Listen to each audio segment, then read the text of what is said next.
आज का हमारा कंप्यूटर का लेक्चर नंबर 4 है और इससे पहले हम फंक्शंस को पढ़ रहे थे।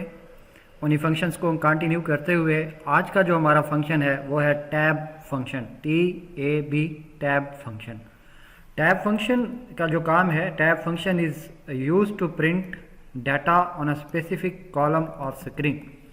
टैब फंक्शन बेसिकली क्या करता है, हमारा जो भी डाटा हम प्रिंट करते हैं उसको स्क्रीन के एक स्पेसिफिक कॉलम पर प्रिंट करता है। कॉलम मीन एक जगह, जैसे यहाँ पे ये T लिखा हुआ है तो ये एक कॉलम है, ये A लिखा हुआ है तो ये दूसरा कॉलम हो गया, ये B तीसरा कॉलम, स्पेस चौथा कॉलम, F पांचवा कॉलम।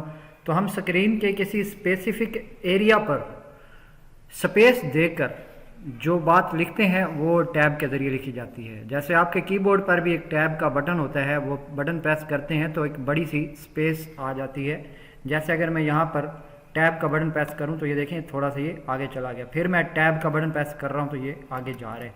सेम यही काम हम बेसिक लैंग्वेज में करते हैं और बेसिक लैंग्वेज में टैब का फंक्शन लिख के आगे उसके एक्स में लिखते हैं नंबर, वैल्यू लिखते हैं। यहाँ पे जो एक्स की वैल्यू है वो 0 से 255 तक हो सकती है, तो हम यहाँ पे जितनी भी वैल्यू लिखते हैं वो इसका कॉलम बन जाता है। तो उस हिसाब से ये इसमें राइटिंग में गैप आता है। अब यहाँ पे दूसरी लाइन में बाद में समझाता हूँ, पहले हम इसको ज़रा प्रैक्टिकल इम्प्लीमेंट करके देख लेते हैं। मेरे पास VB open, basic language open है, GW बेसिक। मैं यहाँ पे एक स्टेटमेंट लिख रहा हूँ प्रिंट, और इसके आगे मैं लिख रहा हूँ पाकिस्तान, और फिर मैं यहाँ पे लिख रहा हूँ टैब, और यहाँ पे मैं लिख रहा हूँ 5, आगे मैं लिख रहा हूँ लफ्ज़ कंट्री। तो इसको जैसे एंटर करते हैं यहाँ पे आप देखिएगा एक लाइन पर पाकिस्तान लिखा गया है और दूसरी लाइन पर कंट्री आ रहा है, और कंट्री जो का लफ्ज़ जो है वो दूसरी लाइन पर कुछ कॉलम की स्पेस छोड़कर आ रहा है। यहाँ पे आप देखिएगा, क्योंकि ये अब इससे आगे के जो कॉलम थे वो पाकिस्तान ने यूज़ कर लिए, इसके आगे के कॉलम जो है वो फिर नेक्स्ट लाइन से स्टार्ट हो रहे हैं। अब यही चीज़ अगर मैं ऐसे लिखता हूँ प्रिंट, और इसके आगे मैं पहले ही टैब फंक्शन दे देता हूँ, और यहाँ पे मैं लिखता हूँ 5, और उसके आगे मैं डबल कामा में लिखता हूँ पाकिस्तान। तो इसमें जैसे प्रिंट करता हूँ ये देखिएगा पाकिस्तान यहाँ से प्रिंट होने की बजाय यहाँ से प्रिंट हो रहे हैं। और अगर मैं इसी को ऐसे लिख दूँ प्रिंट टैब, टैब में लिख देता हूँ 100, और उसके आगे मैं लफ्ज़ लिखता हूँ पाकिस्तान। तो ये देखें अब पाकिस्तान का वर्ड यहाँ से प्रिंट हो रहा है।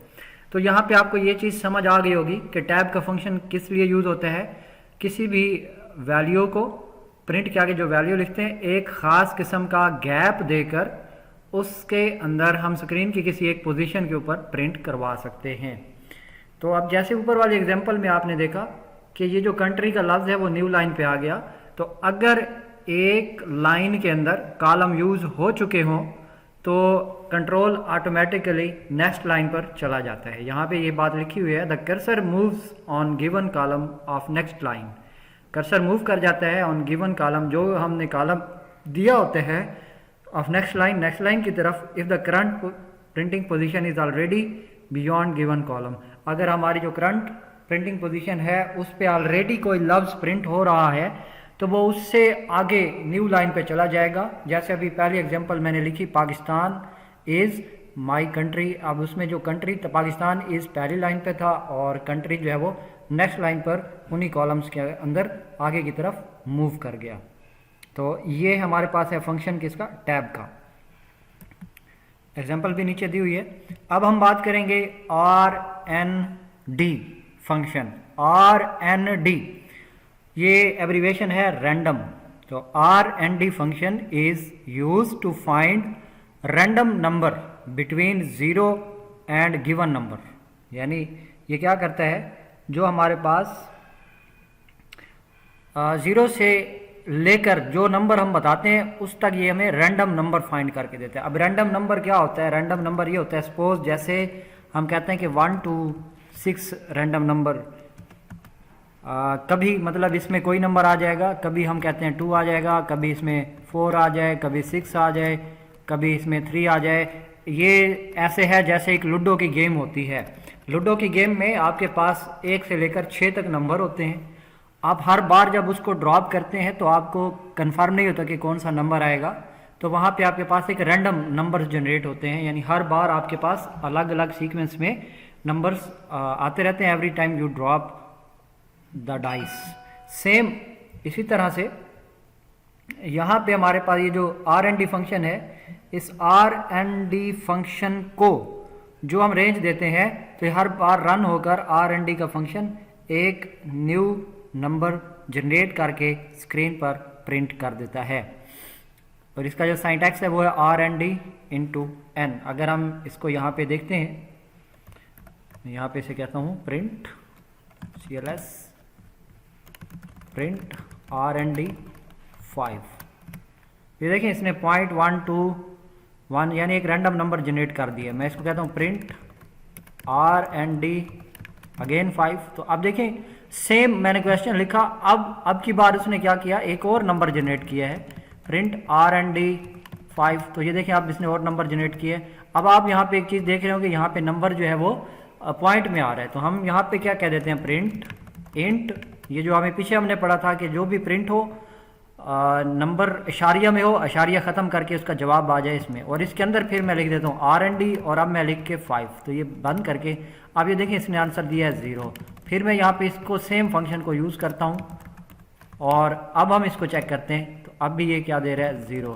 Print int R N D multiply by 5। ये चीज़ लिखेंगे तो ये 0 से 5 के दरमियान वैल्यूज़ जो है वो प्रिंट करने की कोशिश करेगा। यहाँ पे थोड़ा सी एरर आ गया, missing statement. Print int R N D 5। तो ये अभी थोड़ा सा इस केस में पुराना प्रोग्राम भी सेव है, तो ये हमें सेम रिजल्ट दे रहा है। अभी हम यहाँ पे एग्जांपल करते हैं इसी की। देखिएगा मैं यहाँ पे लिख रहा हूँ प्रिंट के बाद मैं यहाँ पे वर्ड लिख रहा हूँ इंट का मतलब है कि जो भी हमारा जवाब आएगा पॉइंट में अगर आएगा तो उसको पॉइंट की वैल्यू ख़त्म कर दो। तो यहाँ पे मैं लिख रहा हूँ R N D multiply by 5। अब इसका मतलब ये है कि 0 से 5 के दरमियान कोई भी नंबर जनरेट करो और उसको प्रिंट करो। तो यहाँ पे देखें इसने 3 प्रिंट कर दिया। अब अगेन मैं यहाँ पे लिखता हूँ प्रिंट INT इंट पॉइंट ख़त्म करने के लिए R N D multiply by 5। Again मैंने वही काम किया। तो अब अगर आप देखें अब उसी सेम फंक्शन ने हमें जो वैल्यू दी है वो है 2। सेम अगर मैं अगेन इसको ये लिखता हूँ तो इस टाइम हमारे पास कोई और रैंडम वैल्यू आएगी। आप देखें आंसर आ गया 4। ये हमें रैंडम नंबर्स जनरेट करके देता है 0 से लेकर गिवन नंबर तक। तो यहाँ पे अब आपको ये बात समझ में आ चुकी होगी कि आर एन डी फंक्शन क्या करता है। R N D stands for random number. Same अब नेक्स्ट फंक्शन की तरफ आते हैं लॉग फंक्शन। तो ये आपने मैथ्स के अंदर जो लॉगरिथम्स पढ़े हैं, क्लास 9 की मैथ में आपको पढ़ाए जाते हैं लॉगरिथम फंक्शंस आपने पढ़े, उसी तरह के ये लॉग फाइंड करना हो किसी भी नंबर का, किसी भी वैल्यू का, अगर हमने एक नेचुरल लॉगरिथम फाइंड करना हो तो उसके लिए हम ये लॉग का फंक्शन यूज़ करते हैं। The syntax of this function is as follows log into x. अब नीचे एग्जांपल दी हुई है print log of 2 print log of 5। तो इस तरीके से ये डिफरेंट उसके लॉग्स को फाइंड करने के लिए यूज़ होता है। अगर मैं यहाँ पे इसके एक प्रैक्टिकली एग्जांपल करके दिखा दूँ आपको, तो यहाँ पे हम लिखते हैं प्रिंट लॉग ऑफ 5। ये देखें 5 का लॉग फाइंड करके दे दिया इसने, प्रिंट लॉग ऑफ 8। तो आप इस फंक्शन के ज़रिए किसी भी वैल्यू या किसी भी नंबर का लॉग फाइंड कर सकते हैं। नेक्स्ट फंक्शन है हमारे पास, वो है SPC। SPC stands for space. This function is used to display blank spaces in the output. जो हमारे पास आउटपुट होती है उस आउटपुट में ब्लैंक स्पेसेस यानी खाली जगह प्रिंट करने के लिए ये वाला फंक्शन यूज़ किया जाता है। It can be used with print statement और इसका सिंटैक्स है SPC, अंदर ब्रैकेट में हम वैल्यू लिखेंगे x की वैल्यू भी 0 से 255 के दरमियान हो सकती है। तो ये नंबर ऑफ स्पेसिस हैं। अगर हम इसकी एग्जांपल करें तो एग्जांपल में आप लोग देख सकते हैं कि यहाँ पे मैं लिख देता हूँ प्रिंट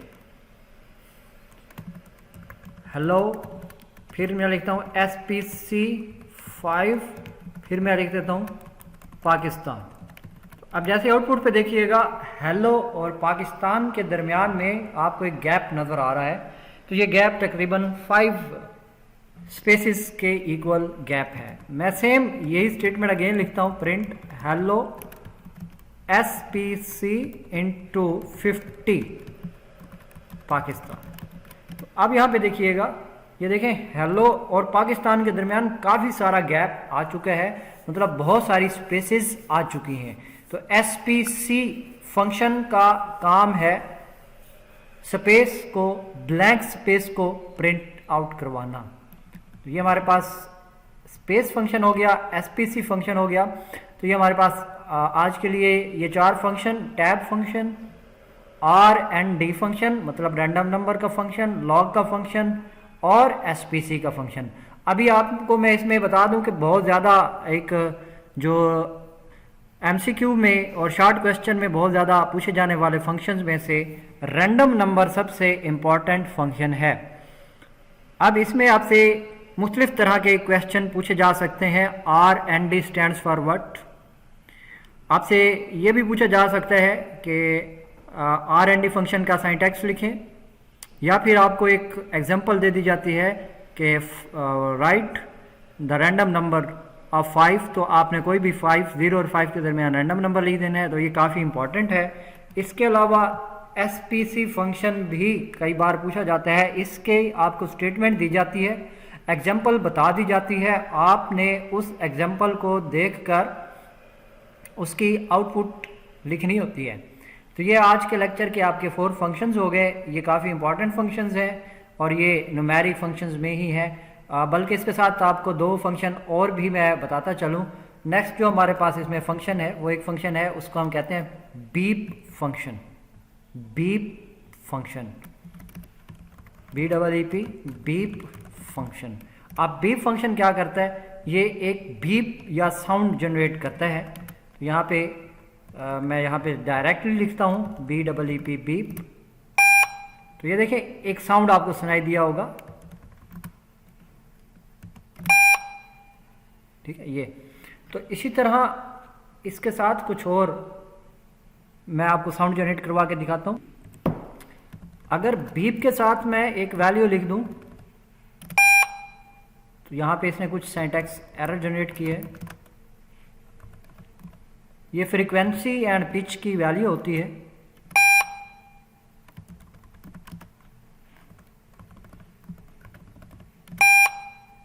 यहाँ पे ये देखिएगा एरर भी जनरेट कर रहा है, बीप के साथ में बीप को भी जनरेट कर रहा है और साथ में एरर को भी जनरेट कर रहा है।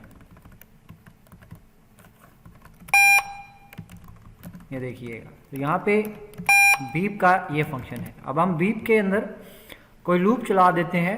सपोज मैं यहाँ पे अगर लूप में एक ही बीप को बार बार चला देता हूँ, मैं कहता हूँ for n is equal to 1 to 5000, मैं कहता हूँ 5000 बार ये लूप चले और हर बार इसमें क्या हो, बीप का साउंड पैदा हो और फिर ये नेक्स्ट वैल्यू की तरफ जाए। तो ये देखिएगा आप इसमें काफ़ी सारे साउंड आपको सुनाई देंगे और बड़ी तेज़ी से।